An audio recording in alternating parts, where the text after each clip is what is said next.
ఈ వృషభ రాశి వాళ్ళు కృత్తిక 2, 3, 4, రోహిణి 4 పాదాలు, మృగశిర 1, 2 పాదాలు, ఈ 9 భాగాలు కూడా వృషభ రాశి వాళ్ళు. ఈ వృషభ రాశికి శుక్రుడు అధిపతి.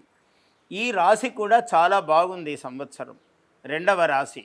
ఎందుకు చాలా బాగుంది అంటే ఈ వర్షలగ్న జగల్లగ్నములను పోల్చినట్లయితే జగల్లగ్నం అంటే మొత్తం దేశానికి సంబంధించింది. ఆ లగ్నము వృషభ రాశిలోనే ఏర్పడింది.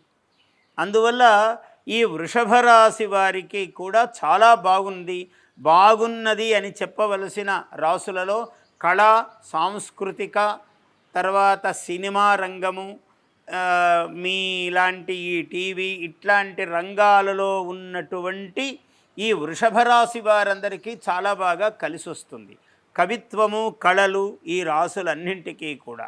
ఇక్కడ కొన్ని జాగ్రత్తలు మాత్రము తీసుకోవలసి ఉంటుంది ఈ రాశిలో. ఈ రాశివారు అప్పుడప్పుడు నోరు జారి మాట్లాడటం అనేది ఉంటుంది. ఇది కొంచెం లేకుండా నోటిని కొంచెం నాలుకను అదుపులో పెట్టుకుంటే ఈ రాశివారికైతే నిజంగా తిరుగులేదు. తల్లిదండ్రుల ఆరోగ్యాల విషయాల్లో కొంచెం జాగ్రత్తలు వహించాలి.